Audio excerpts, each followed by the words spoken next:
Okay, how you guys? Welcome to Let's Heal Podcast. I kind of want some shit to be like, Let's Heal Podcast. Like just slowly coming over me and my Sage. We got Sage today, right? I've been, this is a new season and we still breathing, right? I love that lyric. I say that to myself multiple times throughout the day. But, so these podcasts are obviously pre-recorded. For your own pleasure. However, I just listen, hear me out. So the shit is happening in real time, but this may not be the time by the time you watch it. You know what I'm saying? We haven't got up to that, level of podcasting yet. So send us your prayers, please, through Facebook. But no, so the podcast is going to be coming out next week. Oh, I'm so excited. I'm excited because we're reframing our thoughts. That's what we're going to be talking about today, but we're reframing our thoughts. We're thinking differently, right? But anyways, what I'm getting at is I have anxiety. My anxiety is through the roof, okay? But like it's pure excitement, and then it's like, also a lot of fear, and it's like, then there's like, bitch, what the fuck are you doing? It's so many different feelings at once, right? And so today we're gonna be talking about reframing our negative thoughts. So I have lots of negative thoughts, right? I'm a Gemini, right? And I know it's not about horoscopes, but it's a thing. Like, let's not act like it's not a thing. It's a thing. I'm a Gemini, and there's multiple personalities. And each person has their own negative thoughts. So just imagine how tired I am of all of my personalities talking at once. So, anywho, the anxiety has been a lot. And so I'm trying to make sure I'm using all the tips and tools and techniques that I be giving to other people in this scenario or in this situation. But yeah, negative thoughts they're hard, right? Because a lot of times we can be ruminating. You know what ruminating is? Tom, you know what ruminating? Ruminating is, oh shit. No, wait, no, I might know this. Wait, no, you're not, no. Hold on, y'all, real quick. I know, because if you want to have spelling bee, we can have a spelling bee right here. I'll stop this right here. Ruminating.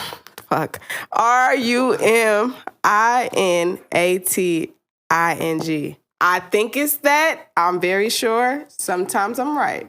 Okay? So if I'm right, by the time I edit this, I'm going to say, see, I was right, because I'm going to spell it out. I feel like that's what it is. But when I hit you with the definition, it's gone. You're going to be like, damn, there's a definition for this shit? It is. It's when you have a thought about something and you think about it over and over and over and over again.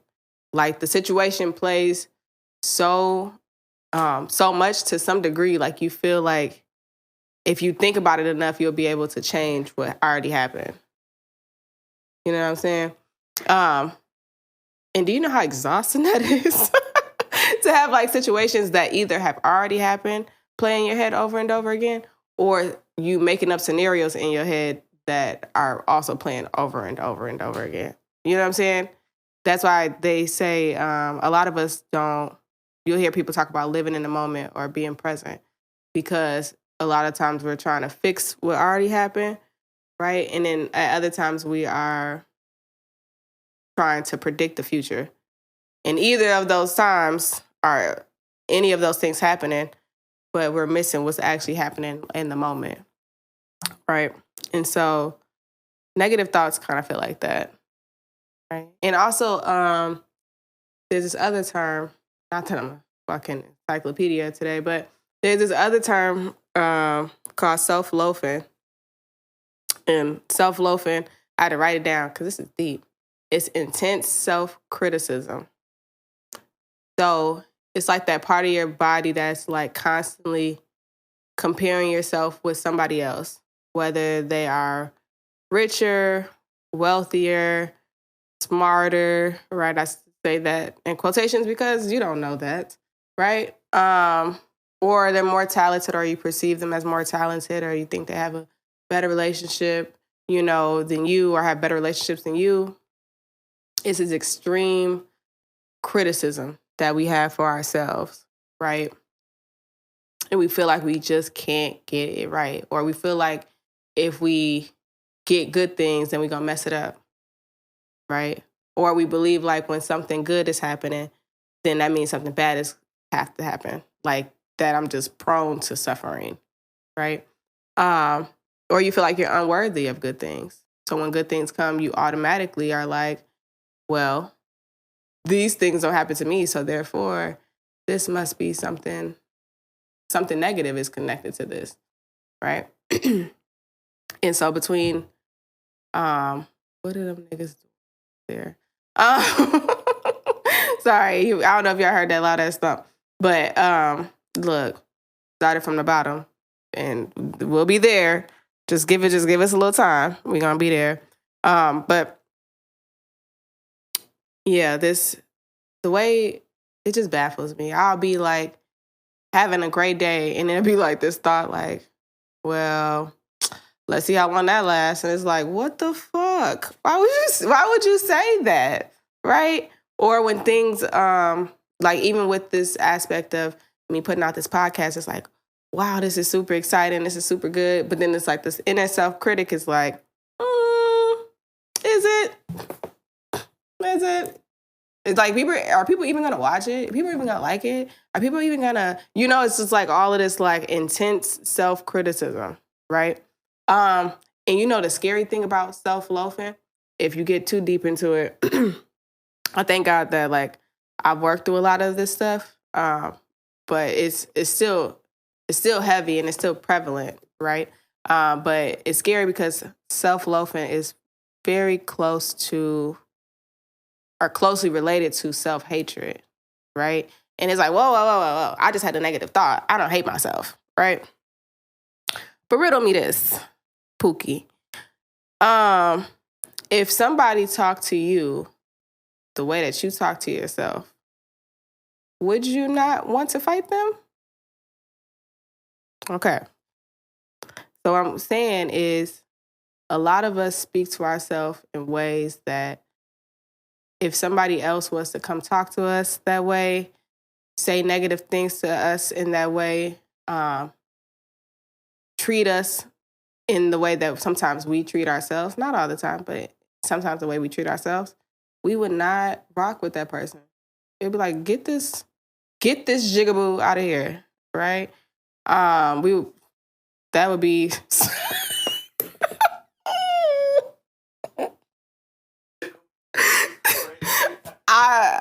I'm sorry. As I'm talking, I'm seeing things from the movies. So if you hear me quote movies and books and scriptures, I don't know. I don't know.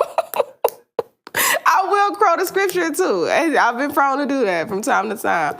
But yeah, it's just you wouldn't want nobody to talk to you the way that you sometimes talk to yourself. And this ain't for everybody. The shoe don't always fit all of y'all big feet or small, right? We don't discriminate. But sometimes y'all be trying to make the shoe foot. Make the shoe foot. See? That's what I get. Just shut up.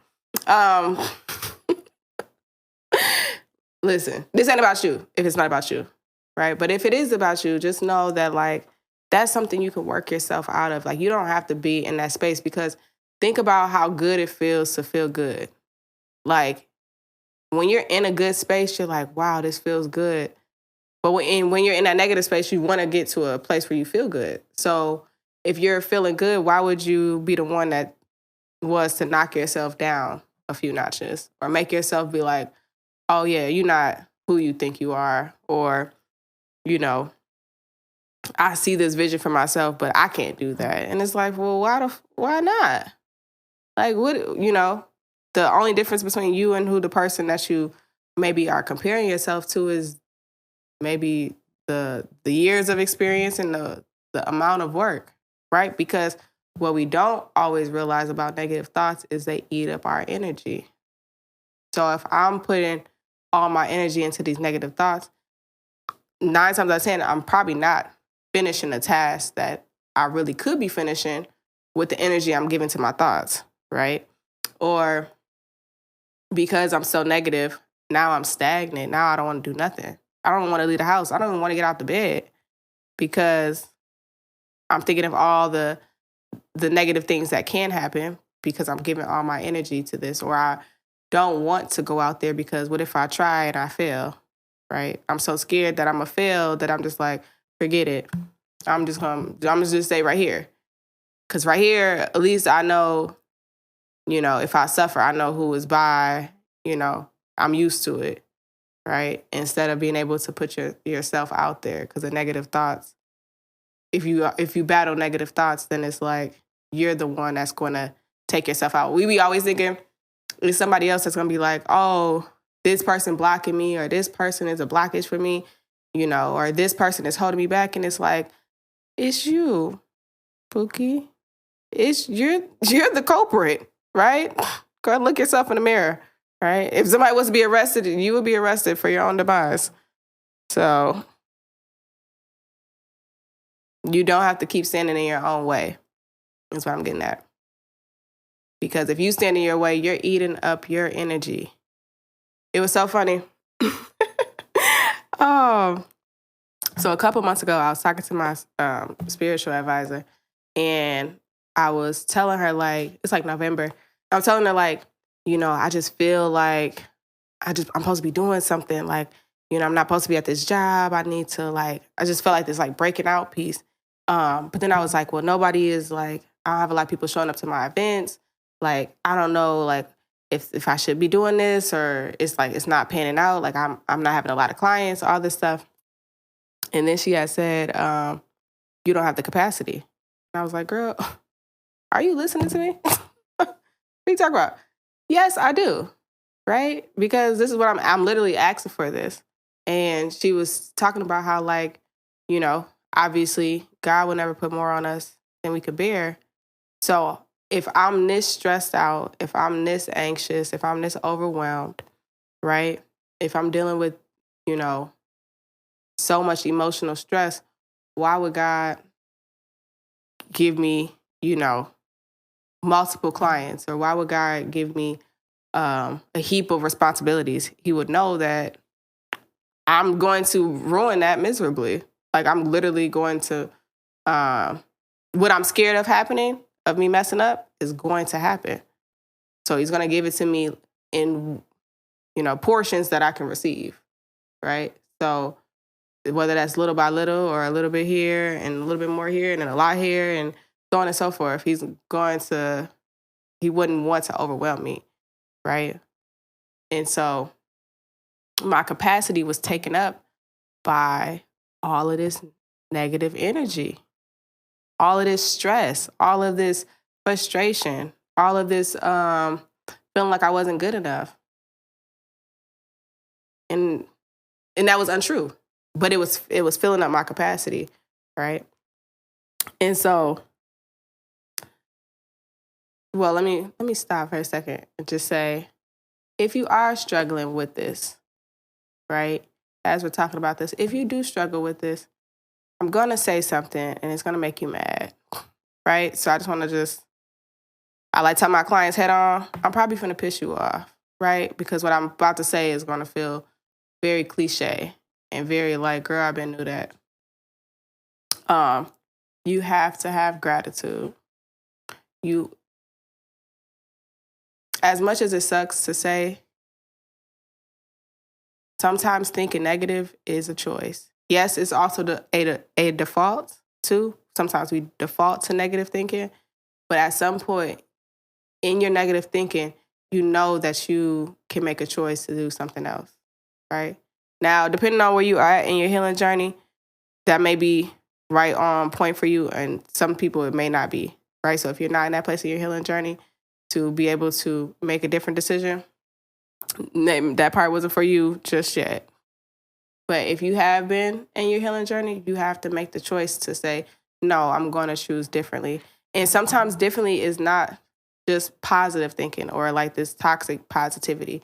because it's very hard to move from being super, super negative to super, super positive. That's just not always a thing unless you've went down the healing path long enough to know like, oh, this is in my control. I know how to do this. I know how to make a different choice, right? But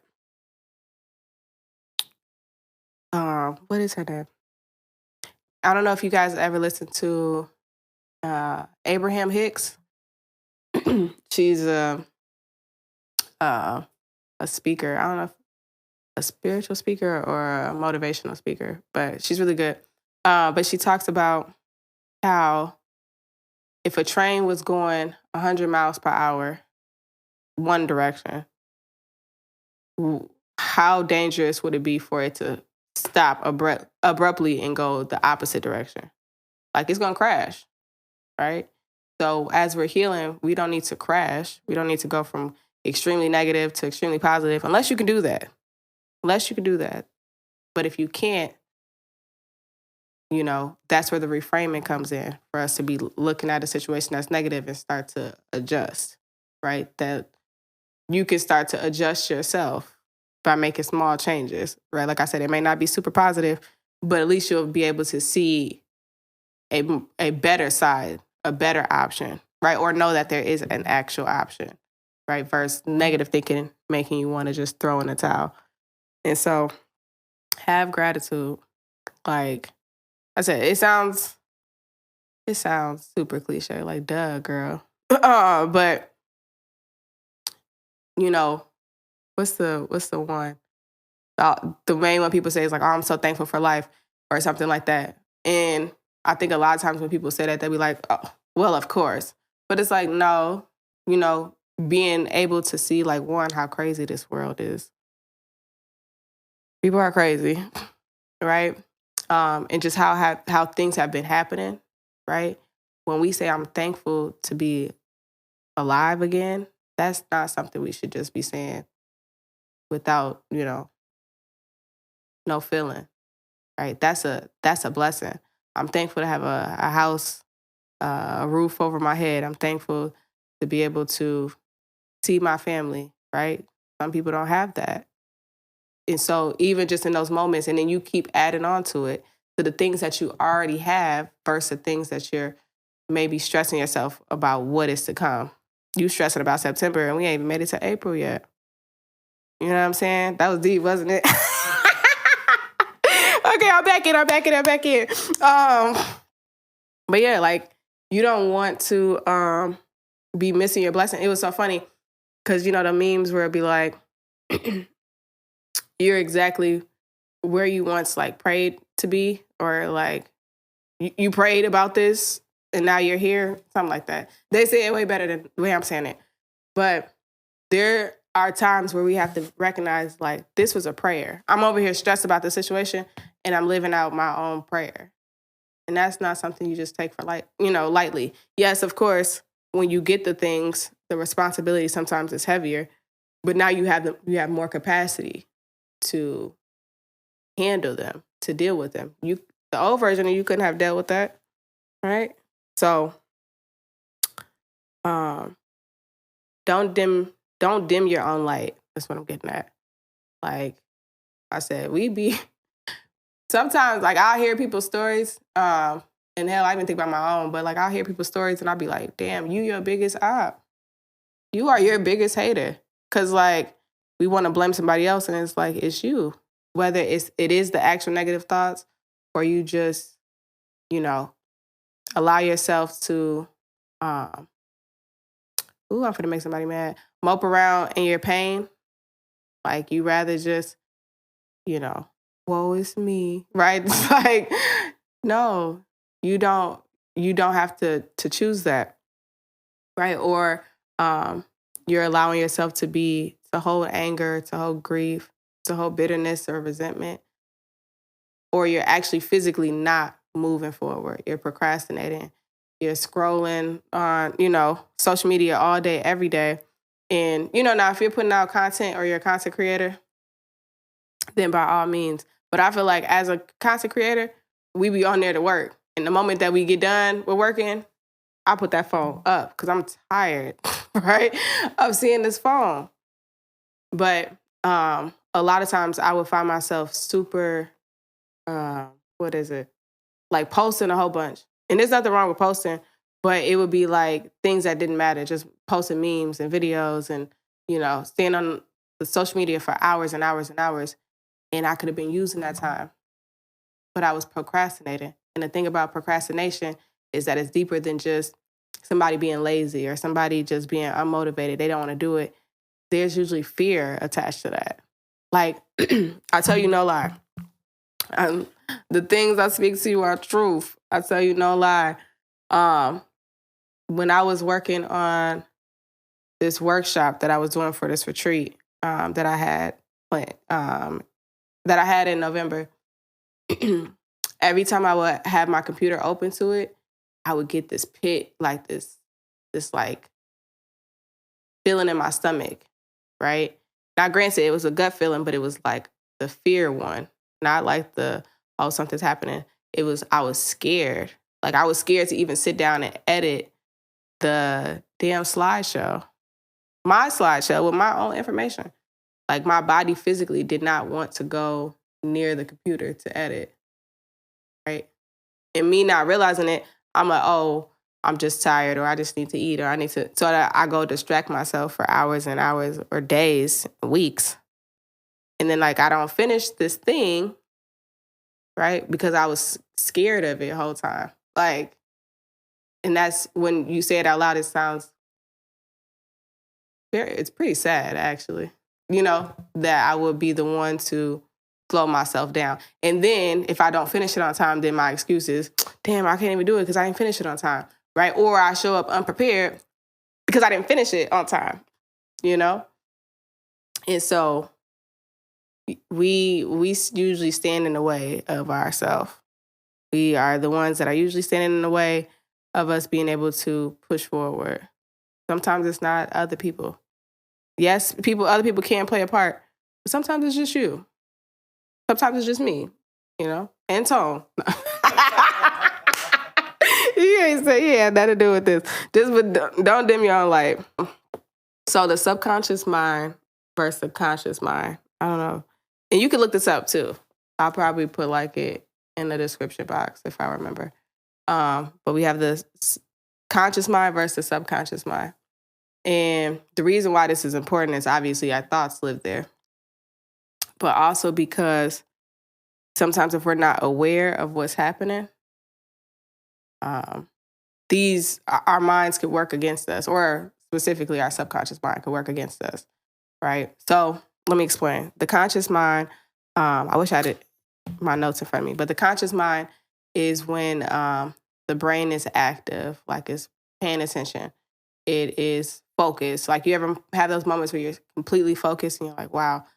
And a lot of times it's when we are learning something new or learning something we haven't done before, or we have to be completely focused. So like we're driving, for example, and it's snowing outside.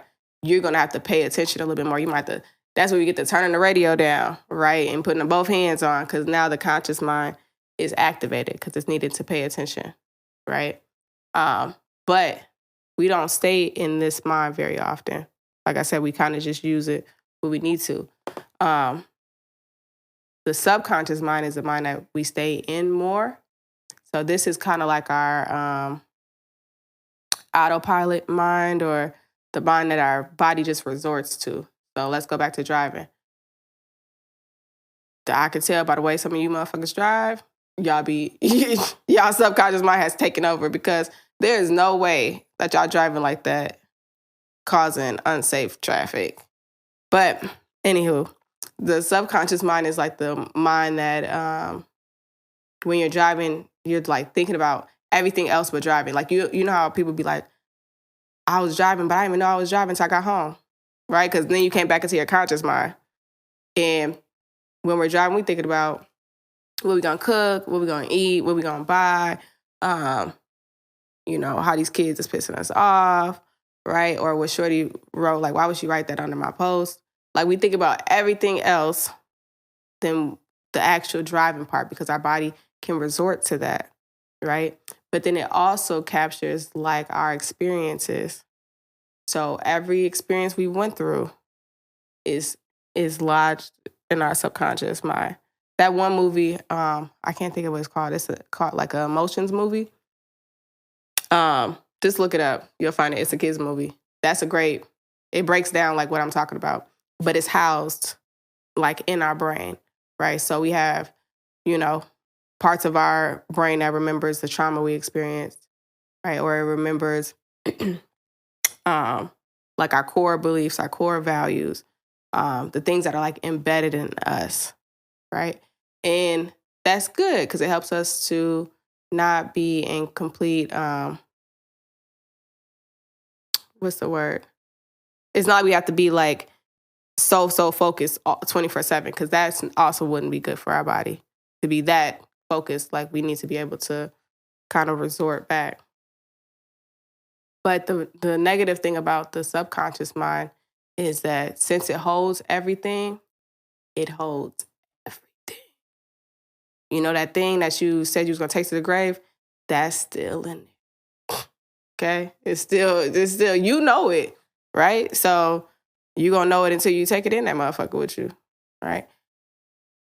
But the subconscious mind, not only does it hold these things, but it's like our body's memory. So like, damn, how I say this? It's almost automatic. So I'll give you an example. Let's say you grew up in a abusive household, right? Or you seen a lot of abuse, or you seen there was a lot of yelling or screaming or fighting, right? The moment that your body is put into a certain situation that's similar to that, you're going to act out exactly what you've seen, right? Because your subconscious mind is your memory and your body's memory. So it's going to tell your mind and your body to do whatever happened, right? Whatever your body actually remembers.